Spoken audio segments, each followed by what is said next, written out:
Hey everyone, welcome back. It's me, Georgia, again. And today I'll be showing you a piece I did last year as a bit of a style test, based on the Mermaids by Victor Nizovtsev. Don't know how to pronounce it. I apologize, but let me know in the comments if you do know how to pronounce it. But this was for a commission that I was given to do a massive mermaid in my grandparents' bathroom, and I did this study of how he does mermaids, did my own little painting of it just to see what he does, and so I could kind of replicate it in what I was going to be doing for my grandparents. My grandparents' one looks nothing like this or his. My grandparents' one was bright pink, but this one was still really fun. It's hung up in my bathroom, and it was a very fun little experiment to see what he does differently.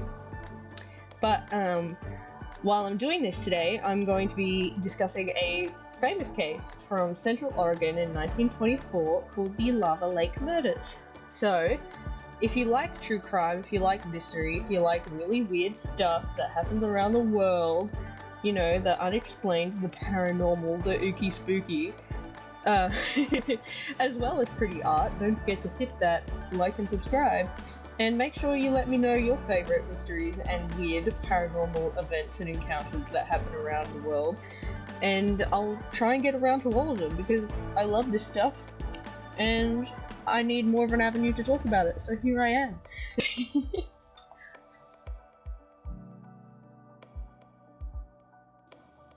Now, before I get started, I just want to say that there was a lot of information to take in. And when I say a lot of information, I'm talking like 5 minutes into my research, I already had 3 whole pages of notes written down. And this is me picking and choosing the most interesting parts. So I'm going to be doing my best to jam it all into this video. And if I run too long, I can do a second part, because I'm happy to do that. It's a really interesting, pretty gnarly case, but hopefully I'll be able to fit it all in. If I get anything wrong, if you guys know this case as well, make sure to let me know too, and I'll make some kind of, you know, addendum, you know, a bit of an add-on, because I don't want to miss anything. I want to get all the juicy goods into this video, and leave out the really important stuff. But if something was important that I missed, or if I like misheard something, then let me know, because I want you guys to be just as amazed and informed as I am.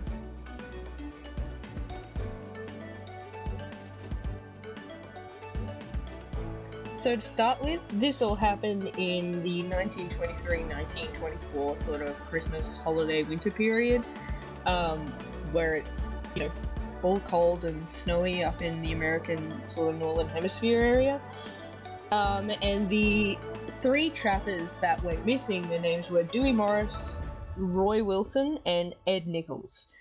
This is one of the greatest unsolved murder cases in Oregon history. And it's still unsolved to this day. So, they'd left for a logging hut owned by a man named Logan. And the man asked them that instead of them paying rent, that they were to look after his pet foxes that lived in the backyard. Now, these men were fur trappers, so they would go out, they would put the traps down, they would catch foxes, minks, skunks, things like that, and then sell their furs for really high prices, because that was the fashion back then. People wanted that, you know? And everyone seemed to be in really high spirits. The 3 men, they all got along really well. They were all really happy, they were all really proud of the work they were doing. And just before Christmas, Ed Nichols, he returned early with a huge, like, sled load of furs, and he spent this time talking about, like, wow, we've got so much more than we thought we would, you know, we're doing really well up there, we'll be back by February. And then he left again after he sold all his furs.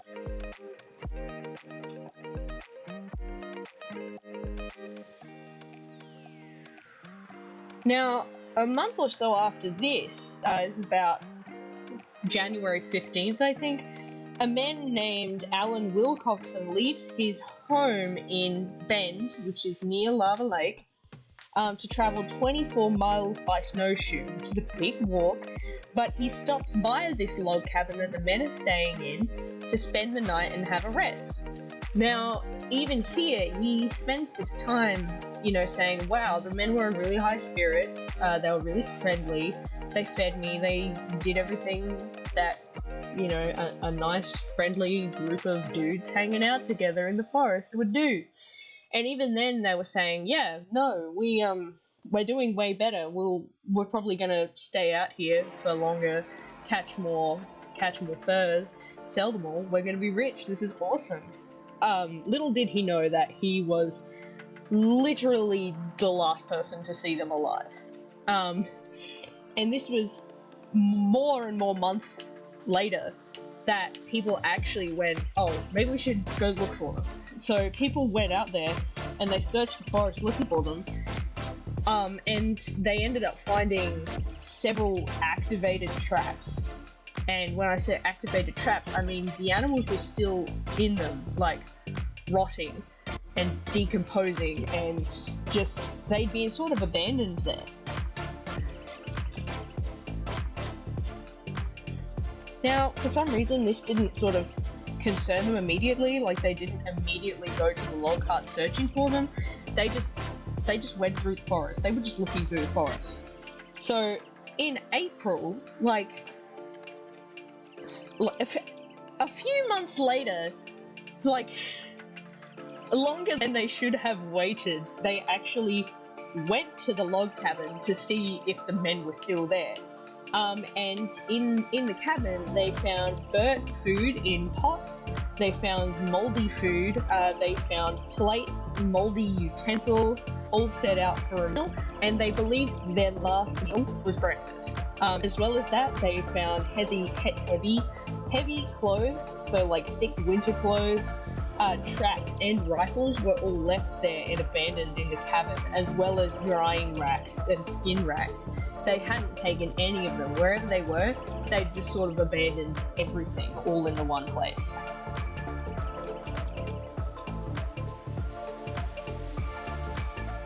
As well as all of this that they found in the cabin, they actually found an emaciated cat, which hadn't been fed for about 2 months. So again, a really long time to have just sat there and not actually gone looking for these men. And outside of, in the general vicinity of the cabin, they found another 20 animal traps filled with dead animals and some of them were actually thought to be Logan's foxes that they were asked to take care of, the logging man. And all the others that were found in the forest, because they weren't in the pen that they were kept in, they'd all gotten out, they'd all been attacked with blunt objects, skinned and shot. Not in that order. But the point is, the foxes got out, someone had beaten them to death, shot them, skinned them. Don't know where the skins were.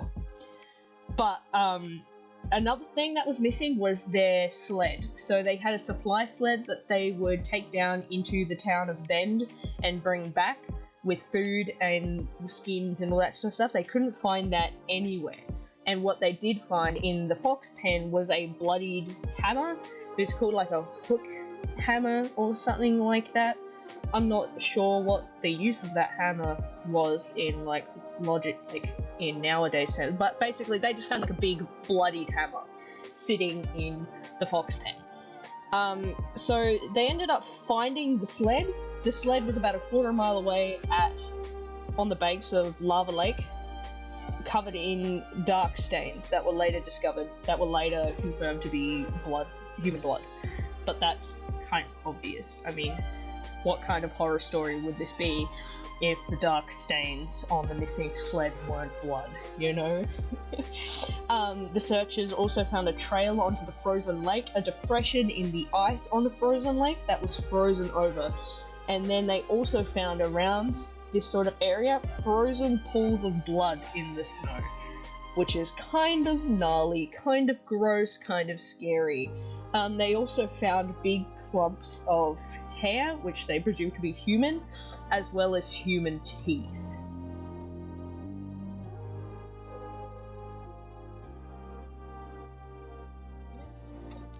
Now, the team turned out because they were looking for the men, like the other searchers, but they found that the ice had started to melt. So it had been a long enough time that the ice was melting.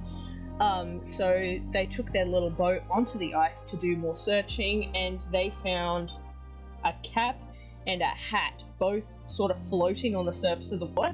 And then with a little more looking, they spotted some big dark shapes like floating under the water, which were later confirmed to be the bodies of the three men, partially decomposed and wrapped in muslin, so a type of cloth. They'd all been brutally butchered. You know, the death was confirmed to be gunshots and general blunt force trauma. Wilson's watch had stopped at 9:10 a.m. and all of them had been shot multiple times from multiple angles, mostly in the upper half of their body, and suffered severe blunt force trauma, presumably with the hammer that they found in the Fox Park.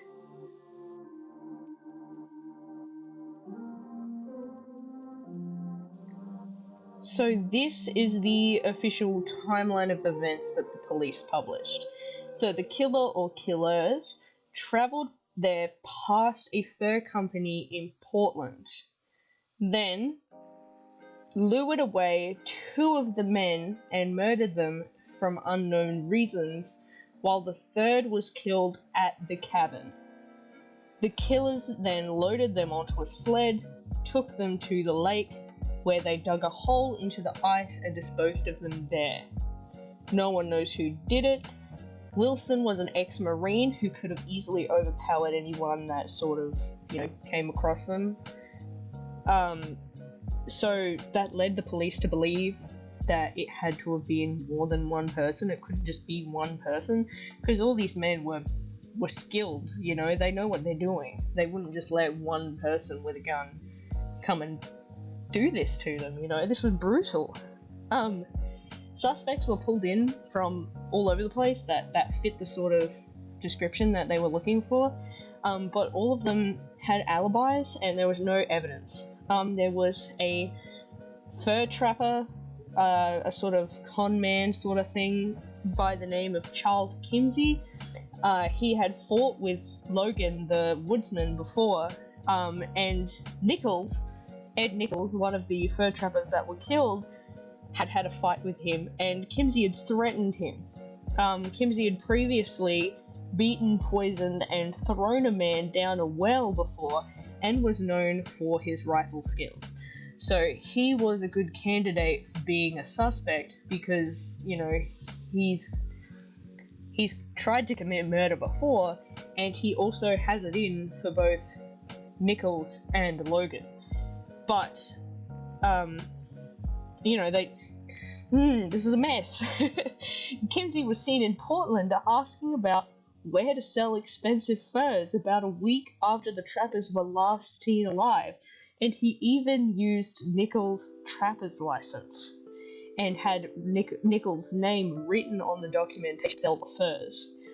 He was the prime suspect. His suspectness was dropped due to alibis, allies in inverted commas. He said that he was building a railway in Colorado, and apparently someone was like, yeah, that's totally what he was doing, but I don't believe that for a second, and he also ended up being arrested and put to jail for the rest of his life for the other crimes that he committed of, beating and poisoning and throwing a man down a well.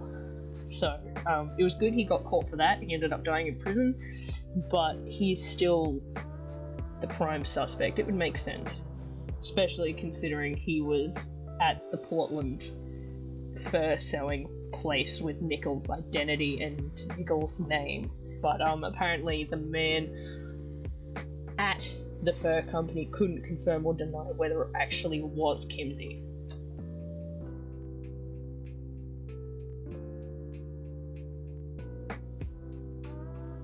Now, the final piece to this ever-growing, ever-confusing puzzle was a school teacher named Ray Van Buren Jackson, who was the suspected accomplice of Kimsey if Kimsey were to do it, in inverted commas, you know, allegedly. But Ray Jackson was actually suspected, like, not suspected, but he was allegedly involved with 6 other suspicious deaths. He lived in Bend, just near where the fur trappers' lodge was, and him and Kimsey were actually related by family and by being friends generally, so there was a huge connection. But he ended up taking his own life in 1938 and taking the answers to that mystery with him. But, you know, I don't think they actually arrested anyone for circumstantial evidence back then, so they couldn't actually do anything about it, even though all the pointers were there. So that's why it's still a mystery, you know, because, you know, people are already dead with the answers, and it probably will be a mystery forever, even though we're all, you know, pointing the finger at, obviously it was that guy. So, who knows? Maybe Kimsey offered money to the railway worker to say, hey, if you say that I was working here, I'll give you some of the cut, you know? That's all I can imagine. But they're all dead. Everyone got away with it. The 3 fur trappers are dead, and that's all we can do about it.